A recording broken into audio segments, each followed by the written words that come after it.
पछिल्लो 2 महिनामा मुलुकको घाटा 64 अर्ब 68 करोड रुपैयाँ पुग्यो। रेमिट्यान्स भने घट्दो सरकारी खर्चमा 7%ले गिरावट। चौतर्फी दबाव र मुलुकभरका सञ्चारकर्मी आन्दोलित भएपछि मिडिया काउन्सिल विधेयकका विवादास्पद विषय सच्याउन सत्तारूढ नेकपा सहमत। जुनसुकै सेवाबाट परराष्ट्र सचिव बनाउन सकिने सामान्य प्रशासनको विधेयकप्रति परराष्ट्र मन्त्रालयको असहमति। सगरमाथा चढ्न अनुमति लिएका अधिकांश आरोही चुचुरोतर्फ सगरमाथा, लोत्से, मकालु र कञ्चनजङ्घा आरोहणका क्रममा जारी सिजन 6 आरोहीको मृत्यु, 3 अझै बेपत्ता। भारतमा 17औं लोकसभा निर्वाचन अन्तर्गत अन्तिम चरणको मतदान सकियो। प्रधानमन्त्रीमा नरेन्द्र मोदी दोहोरिने प्रक्षेपण। र विश्व राफ्टिङ च्याम्पियनसिपमा नेपाल 10औं स्थानमा, डाउन रिभरमा उत्कृष्ट प्रदर्शन। नमस्कार, कान्तिपुर डायरीबाट सहकर्मी सुरज र म प्रकाश। समाचार अब विस्तारमा। पछिल्ला 2 महिनामा शोधनान्तर घाटा, मुलुकको घाटा फेरि बढ्न थालेको छ। गत माघ महिनासम्म सुदृढ अवस्थामा देखिएको शोधनान्तर घाटा फागुनदेखि उकालो लाग्न थालेको हो। मुलुक भित्रिने भन्दा बाहिरिने रकम बढेकाले शोधनान्तर घाटा फराकिलो बन्दै गएको हो। यसको अर्थ मुलुकबाट बाहिरिने रकम निरन्तर रूपमा बढिरहेको छ भन्ने हो। राष्ट्र बैंकको तथ्याङ्क अनुसार गत चैतमा मुलुकको शोधनान्तर स्थिति 64 अर्ब 68 करोड रुपैयाँले घाटामा छ। एक वर्ष अघि 2075 सालमा शोधनान्तर 14 अर्ब 60 करोड रुपैयाँले घाटामा थियो। मुलुकबाट बाहिरिने र भित्रिने रकम बीचको अन्तर देखाउने सूचकाङ्कलाई शोधनान्तर भुक्तानी सन्तुलन भनिन्छ।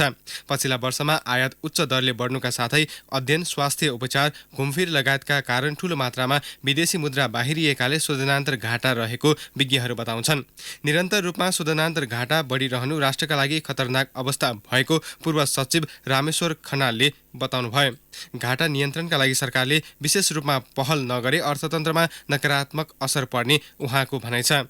अल्पकालमै बढ्दो घाटा नियन्त्रणको लागि सरकारले जलविद्युत उत्पादनलाई तीव्रता दिनुपर्ने उहाँको सुझाव छ। शोधनान्तर घाटामा रहँदा विदेशी लगानी निरुत्साहित हुन्छ।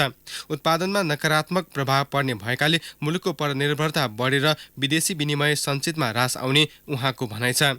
यो वर्षको 9 महिनामा 6 खर्ब 53 अर्ब 19 करोड रुपैयाँ रेमिटेन्स मुलुक भित्रिएको छ। गत वर्षको सोही अवधिको तुलनामा यो करिब 21%ले बढेको हो। अघिल्लो वर्षको सोही अवधिमा सस्तो वृद्धि दर 5.6%ले बढेको थियो। यो वर्षको सुरुदेखि नै रेमिटेन्समा वृद्धि दर बढ्दो अवस्थामा थियो। सोही क्रममा असोज र कार्तिकमा रेमिटेन्स वृद्धि दर 37% थियो। त्यसपछि वृद्धि दर घट्न थाल्यो। यही क्रममा गत चैतमा सो दर 21%मा सीमित छ।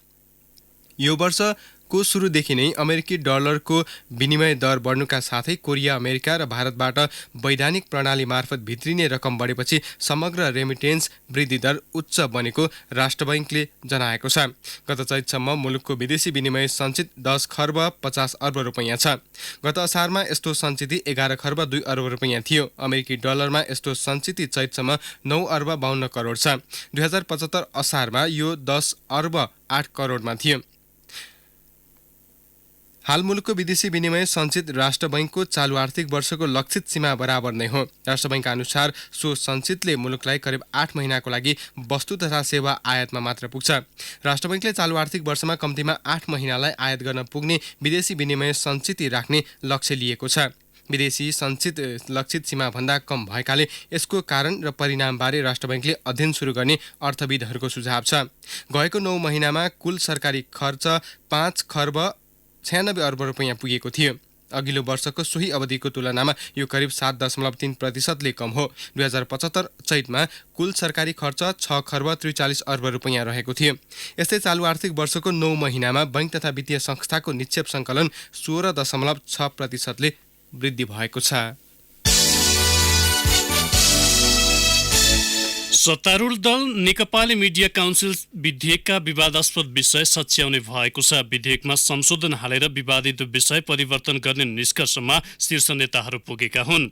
सरकार नियन्त्रित मिडिया काउन्सिल बनाएर प्रेस स्वतन्त्रता कुण्ठित गर्न खोजिएको भन्दै मुलुकभरका पत्रकार र नागरिक अधिकार कर्मी आन्दोलित छन्। सरकारले वैधानिक तवरबाट दर्ता विधेयक फिर्ता लिँदा गलत सन्देश जाने भएकाले संसदभित्रकै प्रक्रियाबाट संशोधन गर्ने नेताहरूको भनाइ छ।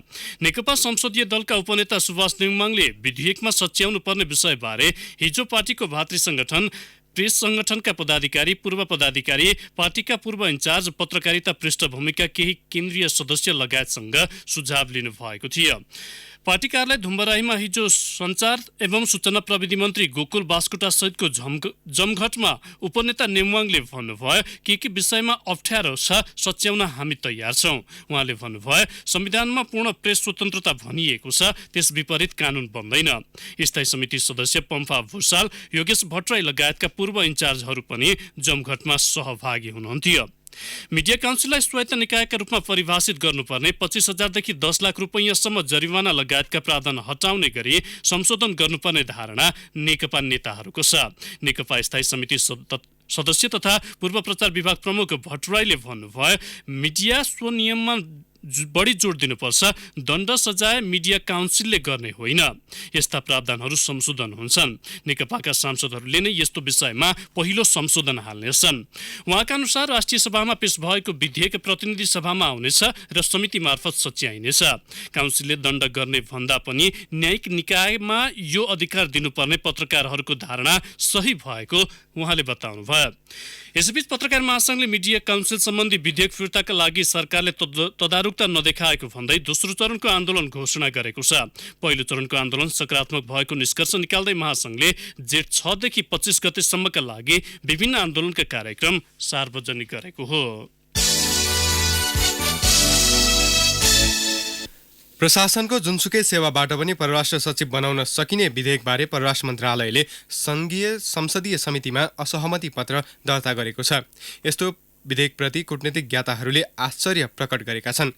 संघीय मामिला तथा सामान्य प्रशासन मन्त्री लालबाबु पण्डितद्वारा संसदमा प्रस्तुत विधेयकमा उल्लेखित कुनै पनि सेवाको सचिव तहको पदस्थापना परराष्ट्र मन्त्रालयमा हुन सक्ने बुधबार शुक्रबार राज्य व्यवस्था तथा सुशासन समितिमा बहस सकिएको छ। प्रस्तावित संघीय निजामती सेवा गठन सम्बन्धी विधेयक पारित भए न्याय र लेखा परीक्षणबारे सरकारले सबै सेवाका सचिवलाई आफूले चाहेको मन्त्रालयमा सरुवा गर्न बाटो खुल्नेछ। बैठकमा कंग्रेसका दिलेन्द्र प्रसाद बडु, देवेन्द्र राज कणेल, मीना पाण्डे, दिला संग्रौला तथा नेकपाकी रेखा शर्मा, यशोदा सुवेदी, पम्फा भूषाल, जनार्दन शर्मा, रामकुमारी झाँक्री सहितका सांसदले सो मुद्दामा सहमति जनाएका थिए। केही सांसदले ब्राजिलमा यस्तै अभ्यास रहेकाले परराष्ट्रको क्लस्टर हटाउनै पर्ने पक्षमा बहस गरेका थिए। नेकपाका नवराज सिलवालले भने परराष्ट्र सेवालाई क्लस्टरबाट हटाउन नमिल्ने बताउनुभयो। बैठकमा उपस्थित सामान्य प्रशासन सचिव यादव कोइरालाले अब परराष्ट्र सचिव बनेर प्राविधिक पदको एउटा इन्जिनियर पनि जान सक्छ भन्ने प्रतिक्रिया दिनुभयो। परराष्ट्र मन्त्री प्रदीप कुमार गेवालीको अनुमति लिएर परराष्ट्र सचिव शंकरदास बैरागीले प्रस्तावित विधेयकको प्रावधानमा असहमति पत्र समितिमा बुझाउनु भएको थियो। पूर्व सचिव मधु रमण आचार्यले कान्तिपुरसँग भन्नुभयो यो सिंह कूटनीतिक वृत्तकै निम्ति गर्न लागि खेलाँची हो। संयुक्त राष्ट्रसङ्घका लागि स्थायी प्रतिनिधि समेत भइसकेका आचार्यले कहीँ कुनै पनि देशमा यस्तो पद्धति छ भने उदाहरण दिएर कूटनीतिको विशिष्ट श्रेष्ठ क्षेत्रमा यस्तो प्रयोग थाल्न नहुने बताउनुभयो। संविधान संशोधन लगायतका राजनैतिक मुद्दा मार्फत संगठनलाई राष्ट्रव्यापी बनाउने अभियानमा जुटेको समाजवादी पार्टी सरकारबाट बाहिरिने तयारीमा जुटेको छ। पार्टी अध्यक्ष उपेन्द्र यादवले पोखरामा यसको संकेत दिँदै तत्काल संविधान संशोधन नभए जुनसुकै बेला सडक सङ्घर्षमा उत्रने बताउनुभयो।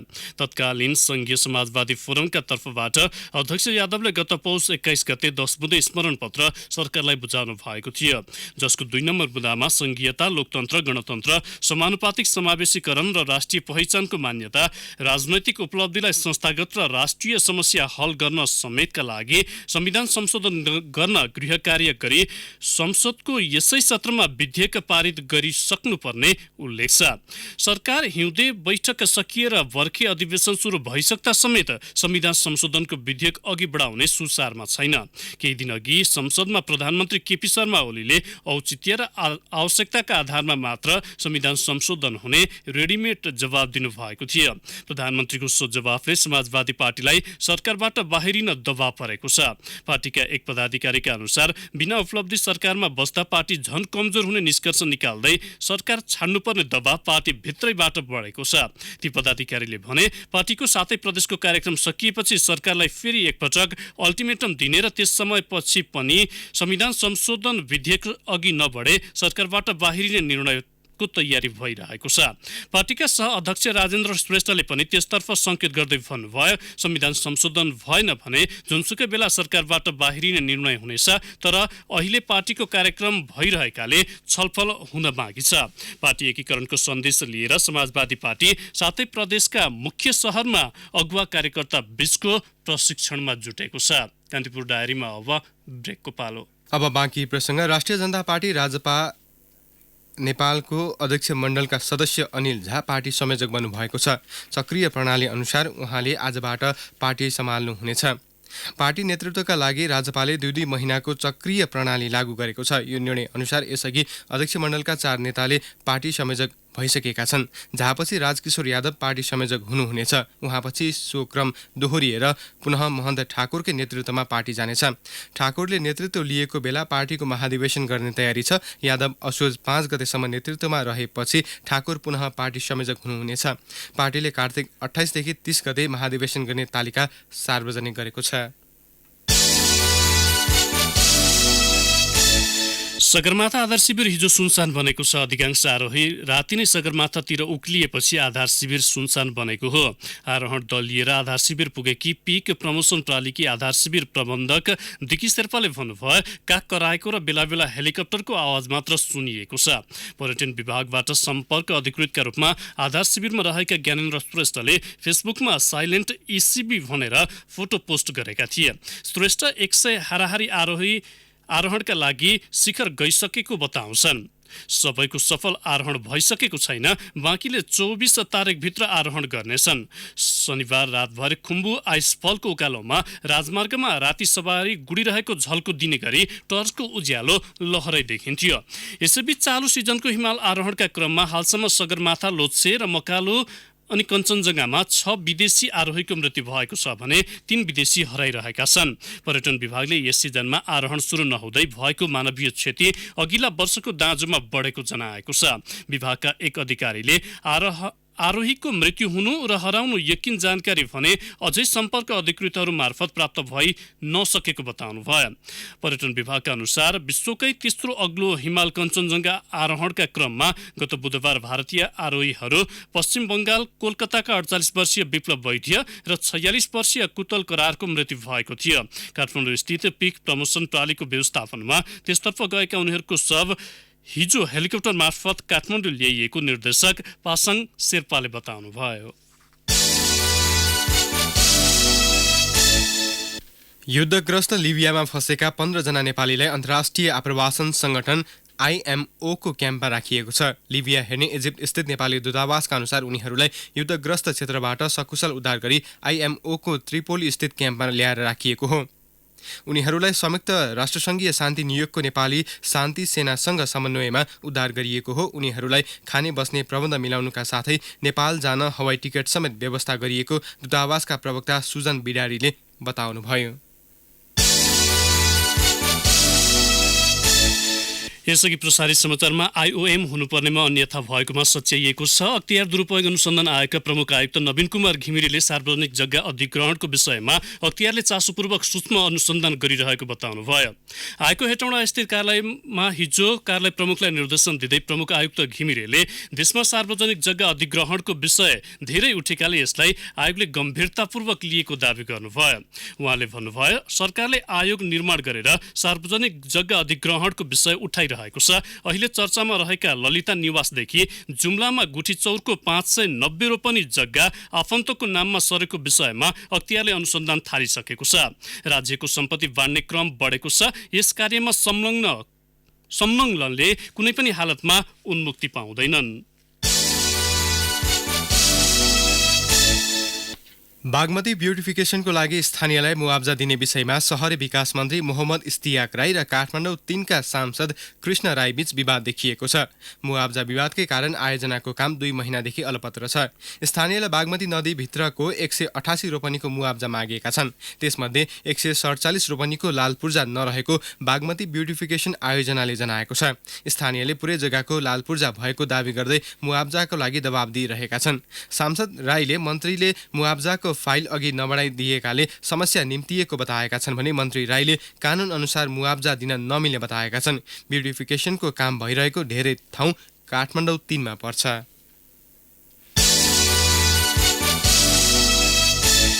अब केही समाचार संक्षेपमा। नेपालको राष्ट्रिय पुस्तकालय वेबसाइटमा मात्र भेटिएको 5 वर्ष भयो। 72को भूकम्पले ललितपुरको हरिहर भवन स्थित राष्ट्रिय पुस्तकालयको भवन जीर्ण भएपछि त्यहाँका 1.5 लाख पुस्तक बोरामा थन्किएका छन्। गत आर्थिक वर्षमा काठमाडौँको भोटाहिटी सबवेबाट काठमाडौँ महानगरपालिकालाई तोकिएको सम्झौताभन्दा 3 गुणा कम अर्थात् 54,401 रुपैयाँ मात्र आम्दानी भयो। भोटाहिटी सबवे लेनदेखि सम्बन्धमा असार 31 2059 तत्कालीन वडा नम्बर 30 का अध्यक्ष चिनी यामान वज्राचार्य र करारमा लिने ढोका बहालका राजु श्रेष्ठ बीचको सम्झौता अनुसार सबवेको आम्दानी 1,58,400 रुपैयाँ हुनुपर्ने हो। भोटाहिटी सबवेमा पसल सटर वर्षेनी थपिने क्रम छ, तर थपिँदै गएका व्यवसाय र सम्झौता बमोजिम महानगरको आम्दानी बीच तालमेल देखिन्न। ओखोको भुक्तानी माग गर्दै सर्लाहीका किसानले रिले अनसन सुरु गरेका छन्। भुक्तानी नपाएर भोकै बस्नु परेको भन्दै किसानहरूले हिजोदेखि रिले अनसन सुरु गरेका हुन्। स्थानीय खोलाबाट ढुङ्गा गिटी निकाल्न नपाएपछि कोशी करिडोर अन्तर्गतको तुमलिङटार सबस्टेसनमा प्रयोग हुने ढुङ्गा गिटी 10 गुणाले महँगिएको छ। तुमलिङटार स्थित सबस्टेसन निर्माणको लागि आवश्यक पर्ने ढुङ्गा गिटी ठेकेदार कम्पनीले इटहरीबाट ल्याइरहेको आयोजना प्रमुख राजन ढकालले जानकारी दिनुभयो। दूरबीनबाट शल्यक्रिया गर्दा बिरामीमा संक्रमण देखिएपछि विराटनगरको विराट नर्सिङ होमले आफ्नो अपरेसन थिएटरका उपकरण परिवर्तन गरेको छ। शल्यक्रियापछि देखिएको संक्रमण नियन्त्रणमा आएको नर्सिङ होमले दाबी समेत गरेको छ। विश्व वन्यजन्तु कोष नेपालले संरक्षण पुरस्कार 2019 पाल्पाका कान्तिपुर कर्मी माधव अरियाललाई प्रदान गरेको छ। काठमाडौँमा हिजो आयोजित कार्यक्रममा पुरस्कार हस्तान्तरण गरिएको हो। पछिल्लो समय प्रदेश 5 मा महिला हत्याका घटना बढेका छन्। चालु आर्थिक वर्षको साउनदेखि वैशाख मसान्तसम्म प्रदेशभर 28 महिलाको हत्या भएको छ। 364 जनाले आत्महत्या गरेका छन्। धरानका थप 9 जनामा डेङ्गु संक्रमण देखिएको छ। यसअघि 3 बालबालिकामा संक्रमण पाइएको थियो। धरान उपमहानगरपालिका स्वास्थ्य शाखा प्रमुख रामबाबु यादवका अनुसार साम्पाङ चोकका एकै घरका 2, कञ्चन मार्ग, मामा चोक, ध्रुवज्योति मार्ग, दशरथ पथ र पुष्पलाल मार्गमा गरी 9 जनामा डेङ्गु देखिएको हो। जिल्ला अस्पताल मुगुमा विशेषज्ञ चिकित्सक नहुँदा बिरामीलाई उपचारका लागि रेफर गर्नुपर्ने बाध्यता बढेको छ। 2 जनाको दरबन्दी रहेको अस्पतालमा विशेषज्ञ नहुँदा जटिल शल्यक्रिया ठप्प रहेको छ।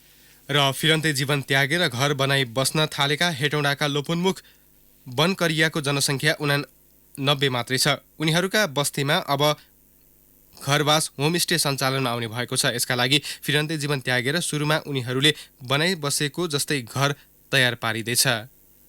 कान्तिपुर डायरीमा अब ब्रेकको पालो। अब आर्थिक प्रसङ्ग। संघीय संसदको सार्वजनिक लेखा समितिले त्रिभुवन अन्तर्राष्ट्रिय विमानस्थलको बक्यौदा नतिर्ने विदेशी विमान कम्पनीलाई कालो सूचीमा राख्न नेपाल नागरिक उड्डयन प्राधिकरणलाई निर्देशन दिएको छ। प्राधिकरणका अधिकारीहरूले आफूहरूले लामो समयदेखि बक्यौदा उठाउन पहल गरे पनि नसकेको बताएपछि समितिले हिजो यस्तो निर्देशन दिएको हो। समितिले कालो सूचीमा राखेर बक्यौदा असुल्न प्राधिकरणलाई निर्देशन समेत दिएको छ। एयर एसिया र एयर इन्डिया लगायतका अन्तर्राष्ट्रिय विमान कम्पनीहरूले प्राधिकरणलाई करोडौं रुपैयाँ बक्यौदा तिर्न अटेर गर्दै आएका छन्। बक्यौदा मध्ये एयर एसिया र एयर इन्डियाले करिब 25 करोड रुपैयाँ बक्यौदा तिर्न बाँकी रहेको छ। नेपाल दूरसञ्चार प्राधिकरणसँग सम्झौता गरेको 2.5 वर्षपछि नेपाल टेलिकमले मध्य पहाडी लोकमार्ग अन्तर्गत प्रदेश 1 देखि 3 सम्म अप्टिकल फाइबर बिछाउने काम सुरु गर्ने भएको छ। टेलिकमले आजदेखि अप्टिकल फाइबर विस्तारको काम सुरु गर्न लागेको हो। अप्टिकल फाइबर विस्तारको काम गर्न टेलिकमले विभिन्न 5 कम्पनीसँग ठेक्का सम्झौता गरिसकेको छ। प्रदेश 1 मा 596 किलोमिटर अप्टिकल फाइबर बिछाउने टेलिकमले जनाएको छ। यसका लागि कोरियाली कम्पनी एलएस क्लबसँग सम्झौता भइसकेको छ। प्रदेश 2 मा 1028 किलोमिटर अप्टिकल फाइबर विस्तार हुनेछ। प्रदेश 2 मा काम गर्न आरज्ञा कन्स्ट्रक्सन नेपाल, चाइना रेलवे र चाइना फ्युल जोइन्ट भेन्चरले पाएका छन्। प्रदेश 3 मा 445 किलोमिटर प्रदेश 3 मा 455 किलोमिटरमा फाइबर बिछ्याउने टेलिकमले जनाएको छ। यो कामको जिम्मा हङकङको चाइना कम्युनिकेसन सर्भिस इन्टरनेसनलले पाएको छ। अप्टिकल फाइबर विस्तारको क्रममा आवश्यक पर्ने राउटर जस्ता उपकरणका लागि क्रमशः CCII र सिङ्गापुरको CTS कम्युनिकेसनसँग सम्झौता भएको टेलिकमले जनाएको छ। अब अन्तर्राष्ट्रिय प्रसङ्ग भारतमा 17औं लोकसभा चुनाव अन्तर्गत हिजो 7औं अर्थात् अन्तिम चरणको मतदान सकिएको छ। मतदान पूरा भए लगत्तै सार्वजनिक भएका आधा दर्जन मत सर्वेक्षण exit polka नतिजाले Bharatiya Janata party नेतृत्वको राष्ट्रिय लोकतान्त्रिक गठबन्धन एनडीएकै सत्ता निरन्तर रहने प्रक्षेपण गरेको छ। सर्वेक्षणहरूले लोकसभा चुनावमा एनडीएले 280 देखि 300 सिट जित्ने अनुमान गरेका छन्। 543 संसदीय तल्लो सदन लोकसभामा बहुमतका लागि 272 सिट भए पुग्छ। सर्वेक्षणहरूको नतिजालाई आधार मान्ने हो भने नरेन्द्र मोदी फेरि प्रधानमन्त्री बन्ने निश्चित देखिन्छ। भारतीय राष्ट्रिय कांग्रेस नेतृत्वको संयुक्त प्रगतिशील गठबन्धन यूपीएले करिब 140 सिट जित्ने मत सर्वेक्षणले अनुमान गरेका छन्। नेपाली टिमले डाउन रिभरमा उत्कृष्ट प्रदर्शन गर्दै 6औं स्थान हासिल गरेको छ। त्यससँगै नेपाल क्विन्सल्यान्ड स्थित टली नदीमा सम्पन्न 18औं विश्व र्याफ्टिङ च्याम्पियनसिपको पुरुष खुल्लातर्फ शीर्ष 10 भित्र अटाउन सफल भयो। R6 को विश्व च्याम्पियनसिपमा यो नै नेपालको सबैभन्दा राम्रो नतिजा हो। अघिल्लो दिन स्लोममा 55 सेकेन्ड पेनल्टी बेहोरेपछि 13औं स्थानमा रहेको नेपाल समग्रमा 12औं स्थानमा झरेको थियो। त्यसैले च्याम्पियनसिपको अन्तिम दिन डाउन रिभरमा सहभागी 16 देशमध्ये 8 टिमको अन्तिम समूहमा रहेर नेपालले डुङ्गा खियाउन सुरु गरेको थियो। आफ्नो समूहमा पहिलो भएको नेपालले 46 मिनेट 48.30 सेकेन्डमा रेस पूरा गर्दै डाउन रिभरमा 6औं स्थान हात पारेको हो। अब मौसम सम्बन्धी जानकारी। मुलुकको पहाडी र पूर्वी तराईका भूभागमा मौसम सामान्य बदलिरहने जल तथा मौसम पूर्वानुमान महाशाखाले जनाएको छ। काठमाडौँ लगायत बाँकी भूभागमा मौसम सामान्यतया सफा रहनेछ।